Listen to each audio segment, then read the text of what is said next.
আলহামদুলিল্লাহি ওয়াকাফা ওয়াসসালামু আলা ইবাদিহিল্লাযিনা ইসতাফা আম্মা বা'দ ফাআউযু বিল্লাহি মিনাশ শাইতানির রাজিম বিসমিল্লাহির রহমানির রহিম কুনতুম খায়রা উম্মাতিন উখরিজাত লিন-নাস তা'মুরুনা বিল মা'রুফি ওয়া তানহাউনা 'আনিল মুনকার ওয়া তু'মিনুনা বিল্লাহ সাদাকাল্লাহু মাওলানাল আযীম।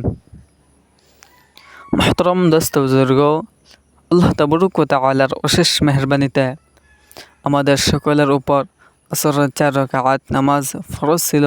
আমরা সকলে জামাতের সহিত ইমামের পিছনে আদায় করতে পেরেছি, এই জন্য সকলে শুকরিয়া আদায় করি আলহামদুলিল্লাহ।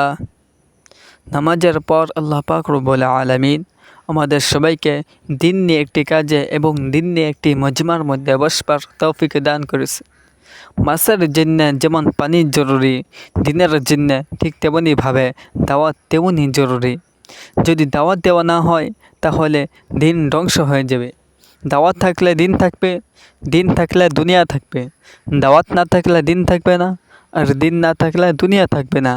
এই দিনই কাজ অনেক উচ্চ কাজ, নবীওয়ালা কাজ। সাহাবায়ে কেরাম এই কাজ করেছেন।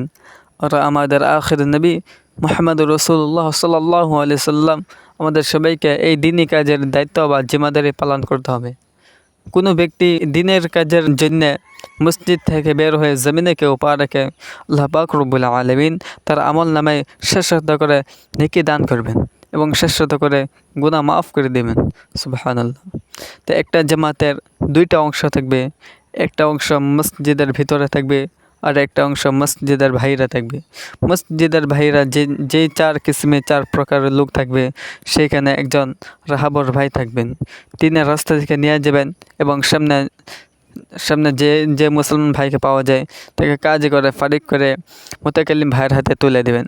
মুতাকাল্লিম ভাই তিনি 3 কথার উপর দাওয়াত দিবেন: তাওহীদ, রিসালাত, আখিরাত। দাওয়াতটা যেন একেবারে এলান না হয়ে যায়, আবার একেবারে যেন বেশি লম্বা বেশি না হয়, যাতে মানুষ বিরক্ত বোধ করে। আর কয়েকজন মামুন ভাই থাকবেন অর্থাৎ জাকিরিন, তারা এই দিনেও কথাগুলো শুনবেন এবং তারা মুখে করবেন জিকির এবং অন্তরে করবে ফিকির। আর একজন জিম্মাদার ভাই থাকবেন, তিনি জামাতকে পরিপূর্ণ করে রাখবেন। আর মসজিদের ভিতরে যে 4 কিসিমের 4 প্রকারের লোক থাকবে, সেখানে একজন মুতাকাল্লিম ভাই থাকবেন, তিনি দিনই কথা বলবেন। আর কয়েকজন মামুল ভাই থাকবেন, আর একজন ইস্তেকবাল থাকবেন, তিনি যেই মুসলমান ভাই আসে তাকে উজুর ব্যবস্থা করা, নামাজের ব্যবস্থা করে দেওয়া। আর একজন মসজিদের কোণাত বসে থাকবেন, তিনি সমস্ত মুহাল্লার জন্য দোয়া করবেন এবং আল্লাহর জিকির করবেন। সুবহানাল্লাহ। ওয়া আখির দাওয়ানা আলহামদুলিল্লাহি রাব্বিল আলামিন।